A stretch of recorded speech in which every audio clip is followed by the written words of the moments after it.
Assalamualaikum warahmatullahi wabarakatuh. Perkenalkan, kami dari kelompok 10 mata kuliah Supervisi Pendidikan Islam dari kelas MPI 5B. Yang beranggotakan saya, Lutfi Setiasari, ada Aisyah Maharani, dan juga ada Sofia Niswatul Mufidah.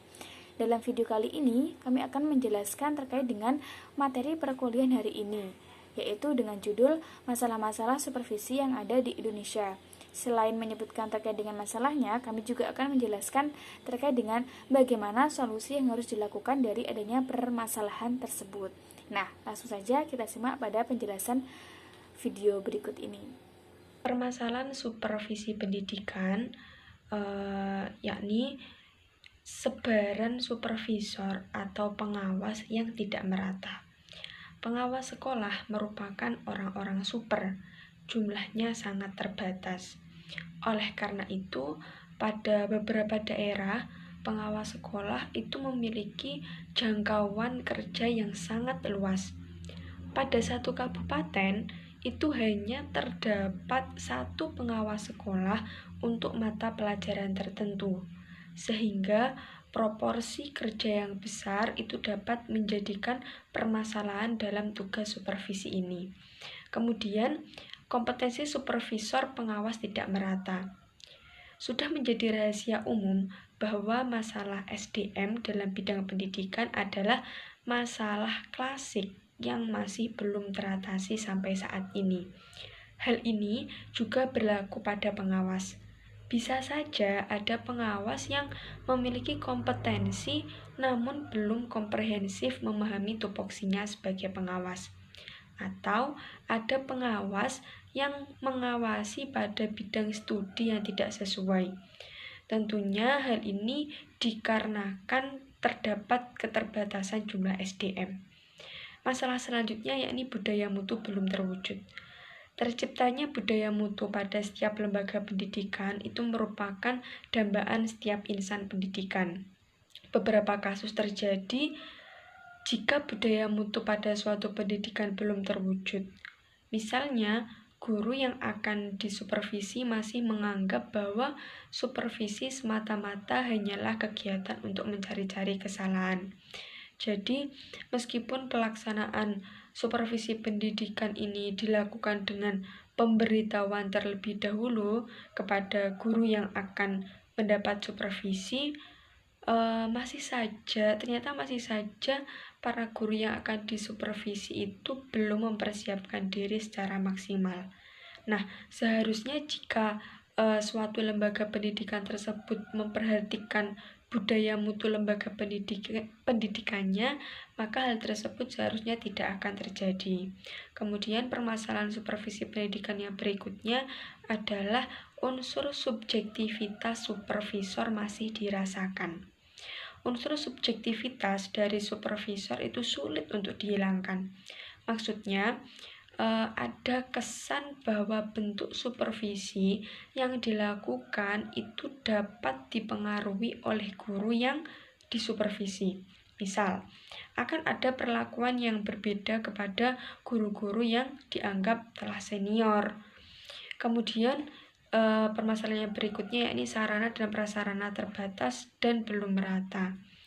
Tentunya setiap proses belajar mengajar yang berhubungan dengan masalah sarana dan prasarana, seorang guru pasti merasakan ketidaknyamanan dalam menyampaikan materi pelajaran.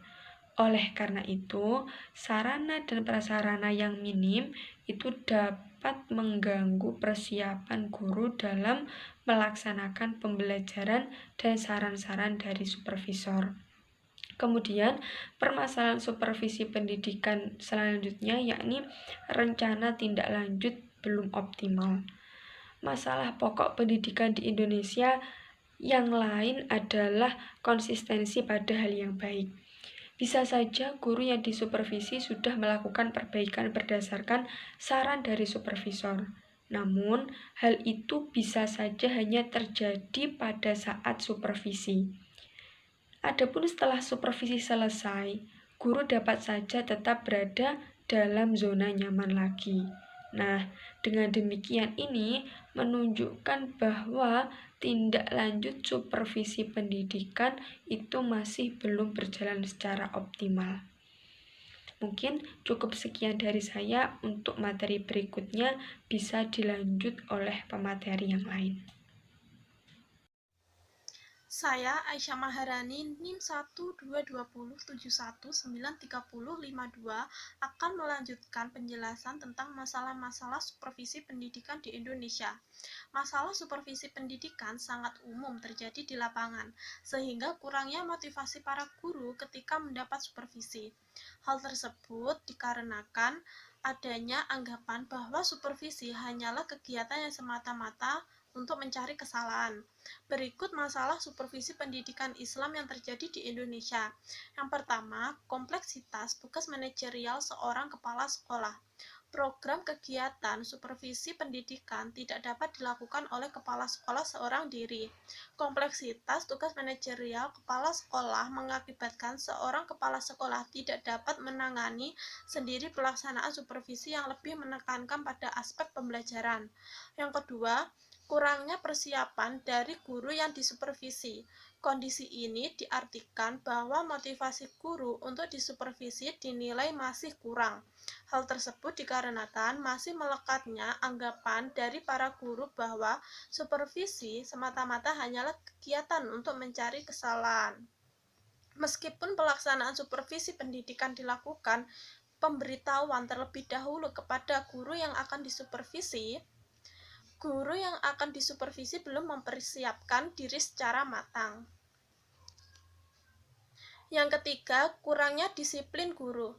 Masalah menyangkut faktor disiplin, hal ini sering terjadi oleh beberapa tenaga pengajar, terutama disiplin waktu menimbulkan kelas menjadi tidak kondusif, sehingga siswa tidak tahu apa yang harus dilakukan selain bermain di dalam kelas, sambil menunggu guru yang memiliki jadwal pada hari itu akan datang atau karena belum ada kejelasan.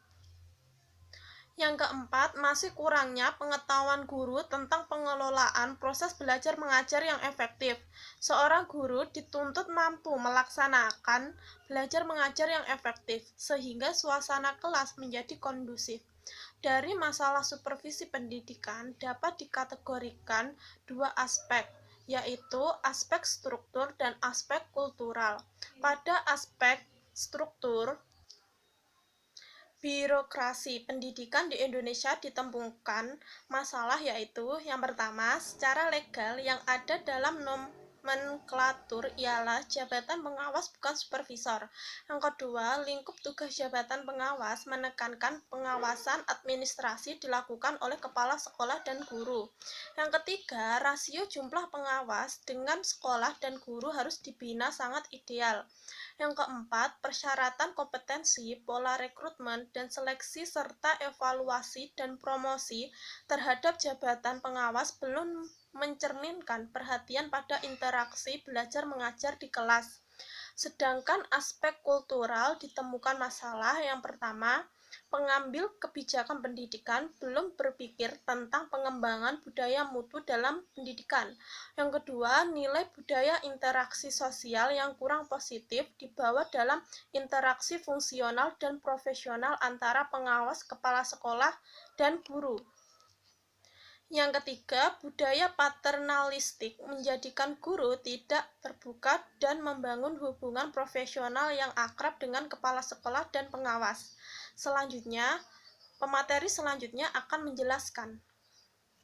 Selanjutnya, saya Lutfi Setiasari dengan NIM akhir 79 akan melanjutkan materi yang selanjutnya terkait dengan solusi dari masalah tersebut. Yang pertama itu dilakukan pendelegasian wewenang oleh kepala sekolah kepada guru-guru senior. Pelaksanaan supervisi terutama pada aspek pembelajaran tidak dapat dilakukan seorang diri oleh kepala sekolah tanpa bantuan dari orang lain.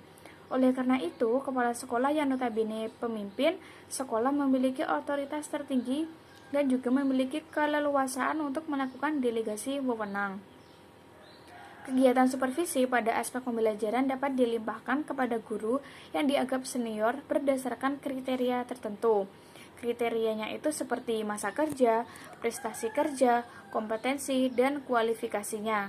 Kegiatan supervisi itu dilakukan oleh guru supervisor terhadap rekannya, sering disebut dengan pembimbingan teman sejawat dalam kegiatan belajar mengajar. Yang kedua, pemberian motivasi kepada para guru akan pentingnya supervisi pendidikan. Kurangnya persiapan dari guru dalam pelaksanaan supervisi lebih diakibatkan karena kurangnya motivasi dari dalam guru sendiri akan pentingnya supervisi pendidikan. Motivasi yang minim itu juga disebabkan karena anggapan yang telah melekat dalam diri guru bahwa supervisi itu hanyalah kegiatan yang semata-mata untuk mencari kesalahan. Pemberian motivasi dapat dilakukan melalui beberapa cara, di antaranya dengan menyelipkan pengarahan atau motivasi pada saat rapat guru, lokarya, atau bahkan secara langsung dengan individunya. Yang ketiga, pembinaan oleh kepala sekolah kepada guru-guru senior yang ditunjuk sebagai supervisor dan membentuk tim penilai supervisi. Kendala yang dijumpai dalam pelaksanaan supervisi oleh kepala sekolah dalam KTSP adalah keterbatasan waktu dan tenaga dari kepala sekolah apabila kepala sekolah melakukan kegiatan supervisi pendidikan seorang diri. Oleh karena itu, kepala sekolah menunjuk guru-guru yang dianggap telah senior untuk membantunya melakukan supervisi pendidikan. Yang keempat itu dilakukan koordinasi secara intens kepada seluruh elemen sekolah. Pergantian kepala sekolah sebanyak 4 kali dalam 5 tahun menjadi kendala yang cukup fatal bagi pengelolaan dan kemajuan sekolah. Hal tersebut berdampak pula pada rutinitas kegiatan supervisi pendidikan di Indonesia. Upaya dari kepala sekolah untuk menyikapi keadaan tersebut adalah dengan melakukan koordinasi secara intens kepada seluruh elemen sekolah, termasuk koordinasi yang baik antara guru supervisor dengan guru-guru yang akan mendapat supervisi. Yang kelima, mengupayakan sarana dan prasarana yang memadai. Sarana dan prasarana merupakan sesuatu yang penting di semua tempat kegiatan belajar mengajar. Oleh karena itu, dalam rangka mensukseskan program pengajaran yang lebih efektif, tidak lepas dari sarana dan prasarana yang memadai.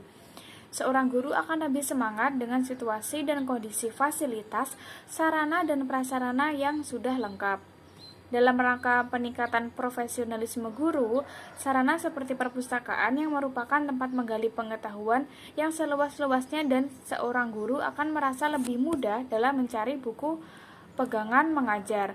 Kaitannya dengan upaya peningkatan profesionalisme guru, sarana merupakan sesuatu yang tidak dapat dipisahkan karena sarana itu pendukung lancarnya suatu PBM. Dan yang terakhir atau yang keenam itu menerapkan disiplin terhadap tata tertib guru. Disiplin itu merupakan ketaatan dan ketepatan pada suatu aturan yang dilakukan secara sadar tanpa adanya dorongan ataupun paksaan pihak lain atau suatu keadaan di mana suatu itu berada dalam tertib, teratur, dan semestinya serta tiada suatu pelanggaran-pelanggaran baik secara langsung maupun tidak langsung. Nah, cukup sekian penjelasan materi kami.